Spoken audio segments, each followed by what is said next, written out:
Hey everyone, welcome to my channel Tutorial Lore. Today, I'm going to teach you how to get Coinbase wallet without recovery. Phrase first, you have to open the Coinbase application in your smartphone. After that, find the settings option in the upper right side and click on it. After that, find security and click on it. Oh, sorry, wait, I clicked on the wrong option. Okay, now go to the security and then click on wallet one option and then allow this permission. And then you have to copy this by clicking on the copy to clipboard or pressing in your key. After that, you have to open the MetaMask application and then click on the accounts option and then click on add accounts or hardware wallet and then click on import account and then enter the key you copied recently from the Coinbase application and then click on import option and done. So this all in today's video.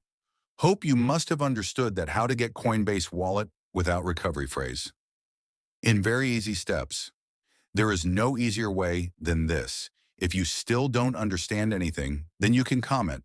I will definitely reply to you or make a video on your topic. Hit the like button and press the subscribe, drop a comment. It motivates us to create more tutorial videos for you. Thank you.